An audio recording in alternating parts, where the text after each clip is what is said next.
It's interesting as I listened to that, where my mind and heart went was Debbie and I around some PowerPoint having a quick discussion during a break, me asking the question, what story of collusion should we tell? She says, what about the dinner? That moment for me is precious. To have a moment where her response and the world look entirely different in a nanosecond. Yeah. She tells about nursing the baby and trying to do it in a calculated way to make sure the evening goes well. She was trying to be so mindful of you. Yes. No. Well, I was not in a place where I But could you even be didn't open ask. to. I didn't ask. Yeah. I had no appetite for that, Yeah. which is interesting. Why would I not want to know what my wife's day was like? Yeah. With my dad, never crossed my mind that he had a hard life, that he had learned how to deal with his emotions and how to raise kids, especially we were hard to raise. Oh my heavens. Like we were a handful. And then on top of that, he has this background of an abusive father and just wildly inequipped for the task. But he did his best. It's interesting. A couple of years ago, a friend of mine told me a story that for me, again, it fits a pattern that I find illuminating, educating, helpful. It helps me see something. And a lot of this is based on a TED talk my wife saw 5 years ago. And she said, you got to watch this. And the TED talk is called The Danger of a Single Story by Chimamanda Adichie, this Nigerian woman. And I recommend. It's a 17-minute, 19-minute little TED talk. And it's stunning. But it's about the backstory in anyone's life. So my friend Chad Ford, professor at BYU Hawaii, he's in the peace building. He's over the David O. McKay Peace Building Institute. He does a workshop where people from around the world come to the workshop because they're focused on conflict resolution. And many of them are affiliated with a group called Peace Players International. That's an organization started by the Tui brothers, who were in the NBA, played basketball. They wanted to do what they could to contribute to peace building in the world. And they would go into war-torn areas, Northern Ireland, the Middle East, South Africa, Cyprus, different places, now in more places that I don't even know about. And they would teach the game of basketball. Chad Ford's connection with them has him teach a whole bunch of exercises that teach Arbinger. Okay? Yeah. And they're powerful. The kind of work they do is just fascinating. So anyway, these people now come to the conference. And Chad, day one, walks through the 5-6 basic ideas of Arbinger and lays those out. This is just one. Yeah. It's embedded right in the middle, actually. That's Right, where we yeah. started. Yeah. He just comes back the second day and he said, okay, guys, we walked through that. I mean, I'd love to know your response. What'd you think? And a woman raised her hand, and I'm not supposed to name the country. I'll make up a name and call her Miriam. Okay. She says, this idea of seeing people as people is a great idea. Sounds great. But what if the person is evil? Yeah. And Chad said, well, what are you talking about? She goes on and says, well, in our town, in this country, I have a grant to a little bit of money, not much. I have an NGO to teach basketball and some ideas around that sport to Muslim girls in our country and in this region, actually. And in the town I'm in, there's only one gymnasium, and it's owned by Mahmoud. And so we went there. We wanted to, get access to the gym. And we asked him if we could have the girls come and play there. And he said, no. And she said, well, look, we've got a little bit of money. Can we pay you a little bit? Little chip in. No. Okay. So we picketed his place.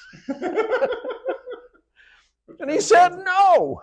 It sounds like me and my dad going from 2 to 9. Anyway, keep going. And she said, he said, what do you know? And Chad kind of presses, what do you know about him? Well, I didn't know anything about him. One woman said, well, I think everybody in town hates him.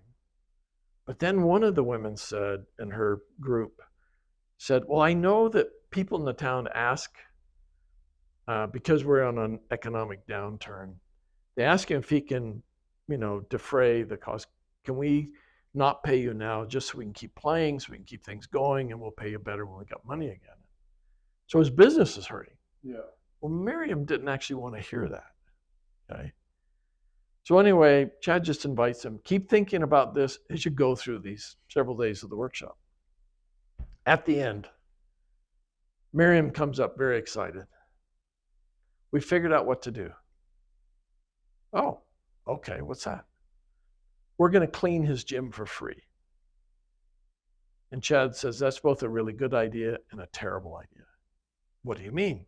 Well, you remember, I can clean a gym in a way to try to get him to change his mind.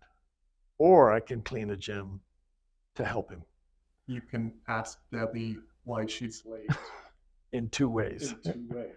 I can do it while seeing her as an object. I can do it while seeing her as a person. She says, oh, yeah, we'll do that. Okay. This begins a series of emails over the next several months. Okay. Gets back 2 weeks later, Chad gets an email from her saying, we've been cleaning the gym for 2 weeks. Should we ask him now? Chad writes back, are you seeing him as a person? Would you be doing that just to help him? Or are you doing that to get him to change his mind? Yeah. Are you in the box, out of the box? In the box, out of the box. 2 weeks later, same thing. 2 weeks later, same thing. About the 9th or 10th week, she writes and says, he's invited us to dinner. His wife's going to cook us a meal. We're very excited. Should we ask him then? Chad reiterates his position. Heart of peace, heart of war. Heart of peace, heart of war. Be responsive, be resistant. Yeah. So the next week, right after the dinner, the longer email, and he said, I felt immediately the tone of the email was very different. Mm-hmm. She said, we went, his wife was lovely, the meal was delicious, it was simple, and we were really, and she was curious. She was asking us about what we're doing. We saw a lot of interest in her, and he wasn't over there huffing and puffing or anything. We thought, oh, that's great.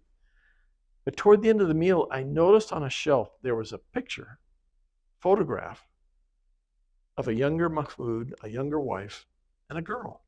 And I said, oh, is this your daughter? And he got up from the table, pushed his chair in very gently, went in the bedroom, closed the door, left for the evening. Silence. And Miriam's immediately looks to the wife and, what have I done? Wife's head's down.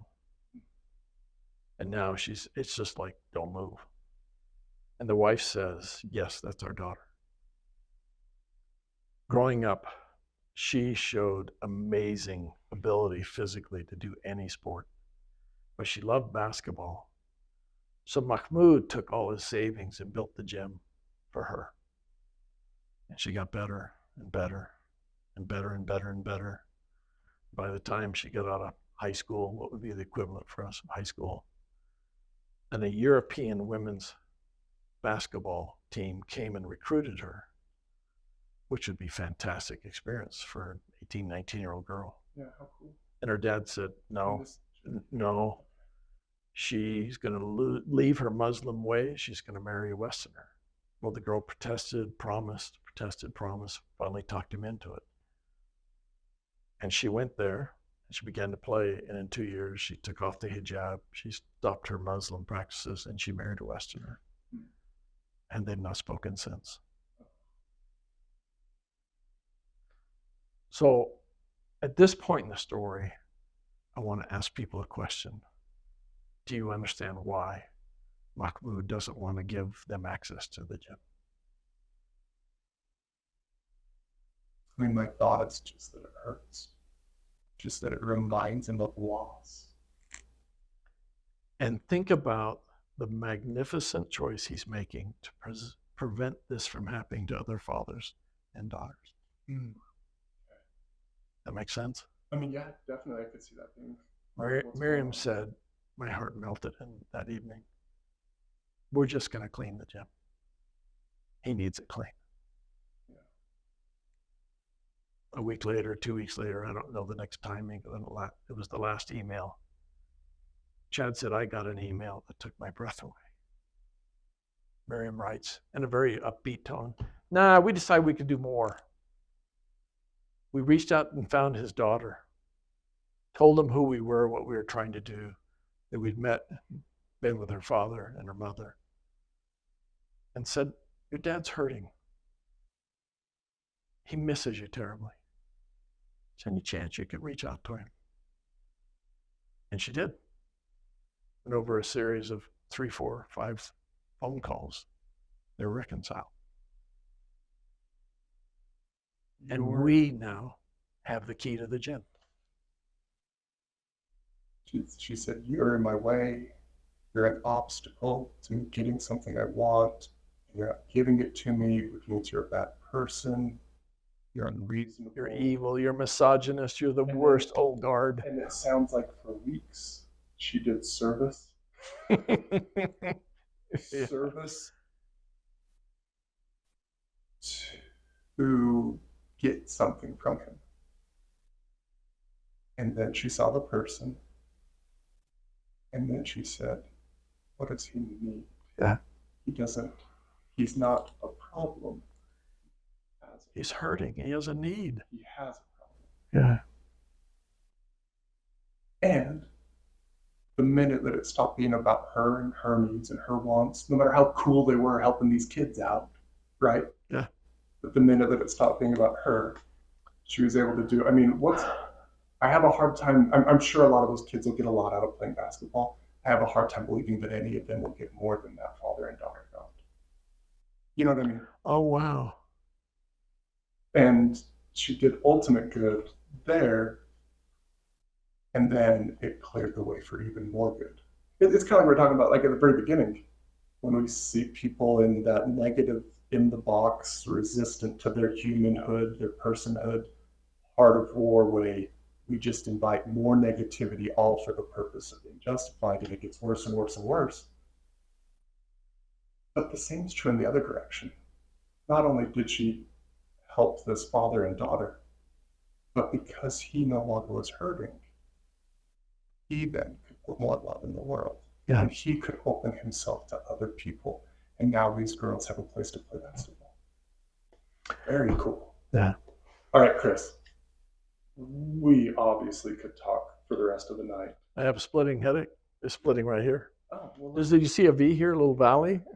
I was kidding. I thought it was just your part. I don't have a part. Yeah, that's a problem. By the way, you do know there's 3 kinds of haircuts for men. Okay. Parted, not parted, and departed. I just want to say thanks for taking the time to do this with me. We both know I just love these conversations. I do too. And that, I think part of tonight was, as you told your story, I've never heard you sit down and really tell the story of your father. I learned from that. I feel encouraged to be a little more on the brave side, pull on my big boy britches, and be okay with my flaws, sitting with them and learning from them, and making apologies where necessary, and being crazy in other moments, and just do what I feel is right and be helpful. So that's amazingly helpful for me when people come, are vulnerable, can just tell their stories. Yeah. They're powerful. One last before we close. Did you feel like there was anything that you want to put a bow on or anything? You feel like kind of. Well, part of, because we talked about this independent of all the other stuff. Yeah. The bow, if I were to put a bow on it, let us come back and fill in the other spaces so you begin to see this. I actually chose starting here because in an Arbinger seminar, they walk through in a systematic way to walk you through the ideas. Yeah. It lays it out piece by piece by piece. It builds on itself Mm-hmm. in this fascinating way. when I meet with clients, they don't come to therapy to have me lay that out and spend hours. It's an 8-hour, 6.5, 8-hour, and they don't want to pay for that. I get that. So sometimes I'll invite them to go read one of the books and do that sort of thing. But what I find as a therapist is I sit there and I sit with them. One or other aspects, sometimes none of Arbinger shows up for me in that, but on occasion, because of what they're talking about, I'll go in a particular direction. I just had some clients in. I think it's 3 weeks ago, first time they came. Second time they came, they just argued, fought with each other. They were unkind and ugly. And second time that, and about 20 minutes into it, I said, just stop. Like, this isn't beneficial. This isn't helping. Yeah. And I said, let me tell you a story. And I tell the story of Debbie and I think, or I told the story of, yeah, it was Debbie and I. And they went, oh, that's interesting. I can see myself in that. So I said, go read this book. They go read the book and they come back. They got through 21 chapters. And he's so excited about the ideas. Okay. Medical doctor, interesting man. Mm-hmm. Wife is very bright on her own way. And he's saying, I'm loving the book. I mean, I'm actually excited to go to work now. Mm-hmm. That's huge. Yeah. Tells you how he's seeing patients and his staff, nurses. Yeah. His wife says, yeah, the office gossip is something changed. It's fun to work here. He's so considerate to the patients and all of us. 2 weeks. Yeah. Now he'll mess up again, mm-hmm. but he knows the taste, he knows the feels, and now he has the language, the tools to make sense out of that. Because he never could understand why they were fighting. He was pretty sure it was all her fault. She was pretty sure it was all his fault. And now he goes, not only unwilling to fix the problem, completely blind to how I am a problem, to what the problem is, or that there is a problem. Even, I mean, I guess it's a problem, but completely blind. Yeah, but it's not my part. It's not my. I'm doing the best I can around this. Yeah. So one of the ways it reminds me of, and so I told him this. I said, I want you to think for a moment. Think about your work or your extended family. I want you to identify in your mind someone who really is a problem. He said, I got someone. His wife says, I got someone too. It was each other. No, just kidding. No, totally they may have. I didn't find out. I don't know. But then I asked him a question. I want you to ask yourself this question. Does the person you identified, do they think that they're the problem? Immediately, both of them. Nope. So who do they think is the problem? Somebody else.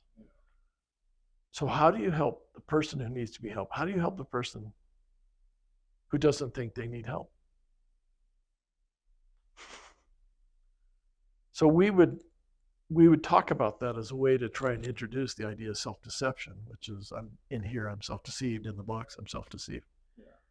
But it gave us a way to look at, oh my heavens. And of course, the next question I would ask them is, well, how many people out there do you think, if they were to, they might identify me as the person who's a problem in their life? Right. And he said, oh my heavens, there's a long line. And it was so humble, just vulnerable. And he wasn't hating himself. It was just, I got work to do. Yeah. But if you have work to do, things can get better. I know.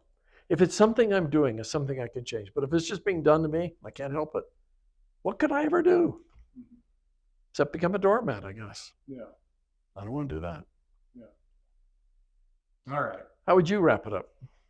I think, once again, I know that you like doing this, but in fact, it means a lot to me that you would sit down and do this with me. Thanks for this and everything you've done.